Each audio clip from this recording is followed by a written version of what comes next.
I had settled down one Friday evening in January and had planned on doing some traveling through my mind. I ingested a tab of E and waited for effects to come on. Maybe I was impatient or the E wasn't as good as I wanted it to be.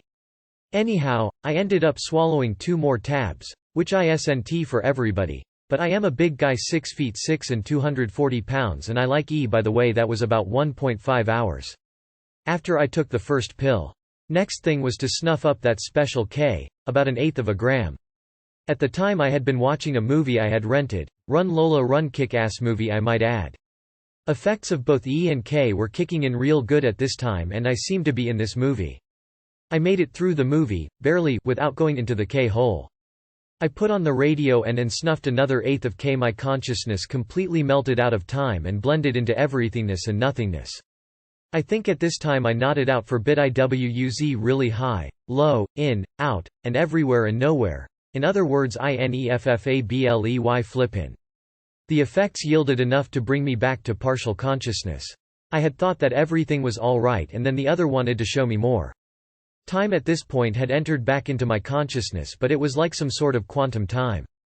Time in packets of data moving through my whole being in waves of an unspeakable energy. At this point I had the feeling that everything in my life, down to the smallest insignificant happenings, had led to this moment.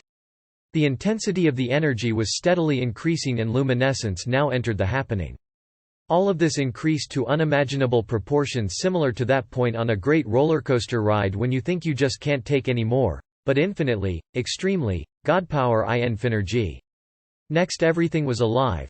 My room, stereo, computer, pictures, bed, and me.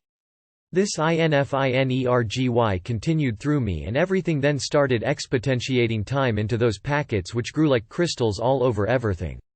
The crystals struck some kind of paranoia in me, as if I had somehow changed reality as we generally know it. I thought maybe I caused a rift in spacetime, that every agency that would handle something like that was outside and on their way to my place. The notion that I had started the end of history and the beginning of forever also crossed my mind.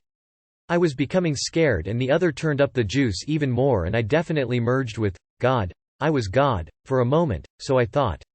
Now forces of even greater power, in my moment of bliss, forces of good, then bad, then indifferent, then altogether worked to put all those crystallized packets of time back where they're supposed to be. This did seem to take a little time. Somehow I felt like I had caused some very, very powerful forces to put in some overtime. I feel indebted to them and would like to thank them very much for putting reality back together. The waves of the energy packets were still laced with time as they moved through my body. I was able to stand up at this point. The walls helped keep me up. As I walked to my bathroom I was coherent but the waves were still flowing through me. I walked like a robot. Different times were at different places in my body. I did worry that this wasn't going to diminish and I was going to become a research project. Well, if you're wondering, it did wear off, but I spent all Saturday in bed integrating the experience. I'll end this report with some words of wisdom. It never ends, folks. Anything and everything that ever was forever will be was first a thought. Unless you know someone or something that knows everything, it's all magic, and God is magic. BAHEAD. We're here to co-create. Nothing, nothingness, is perfect and forever. That's my spew till next times.